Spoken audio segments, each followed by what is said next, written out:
Salinas is known nationwide as the salad bowl of the world for our broccoli, our lettuce, but we're also known sadly for things like high crime. One thing we are known for though is our education. To find out why Salinas falls so far behind in education compared to neighboring cities like Monterey, Carmel, and San Jose, which are all known for having a highly educated population, I decided to interview local educators. And according to Mr. Williams and Mr. Ramirez, who I interviewed at Rancho San Juan High School a couple of days ago on July 10th, 2024, they both agreed that the teachers' union is the root issue. Both these educators agreed that the common misconception that we're lacking in education is due to something like a lack of funding. But both of them agree that this is false. Mr. Anaya and Mr. Gutierrez, who I also interviewed on July 10th at El Sasan Middle School, say that behavioral issues and parental issues were their biggest issues at the time. But after talking more with them and trying to find what could be the cause for this, they both agreed that again, the teachers' union was the root issue. Anybody who has gone through the public school system here through recent years can attest that the schools are filled with a bunch of teachers who, with all due respect, aren't good at their jobs. What these teachers who I interviewed said was that these type of teachers who aren't good at their jobs are given way too much job security through the union. And with so much job security, they really don't have an incentive to try anymore because they're still going to get paid. Finally, Mr. Ramirez, another Mr. Ramirez, who this time a tutor at North Salinas High School, who I interviewed on July 13th, 2024. He says he sees several cases every day of teachers who don't even try anymore, they don't teach, and they don't face any consequences, little to no consequences from the school and the district. I can attest from first-hand experience from being in the public school system through recent years that I have never heard of a teacher being fired, even transferred, for inadequate performance, which, as we know, is pretty problematic. So let's look a little deeper into the union's contract. I read the contract, tried to search for anything that related to this issue, and I started to see what these teachers were talking about. The union is called the Salinas Valley Federation of Teachers, and the most recent contract is for the years 2022 all the way to 2025.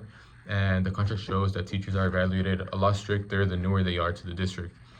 But after a couple of years of being a teacher, the contract makes it basically impossible for a teacher to be fired.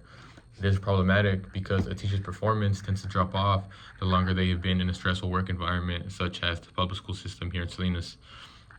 This contract also mentions nothing related to firing teachers for inadequate performance and only, as I mentioned, transfers to different schools. And these transfers are only a thing if a teacher receives 2 inadequate performance evaluations, which the performance evaluations only happen frequently at the start of their career, the first 5 years of their career. Now, let's take a step back and see how this overpowered contract has affected Salinas through multiple generations. The way I see it, new teachers come into the system, and even if they are passionate about their jobs, which I'm sure a lot of them are, they get torn apart by students and parents who don't respect them. And this lack of respect, in my opinion, can likely be attributed to those parents. They probably went through the same school system and it failed them.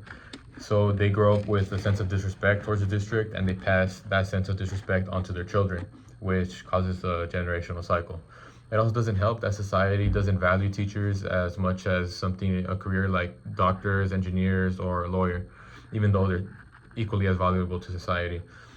And when given the choice, most teachers, after a couple of years, they decide to take it easy, not be as strict. They don't face as much disrespect from teachers and students, and they're still getting the same amount of compensation, financial compensation, and respect from society.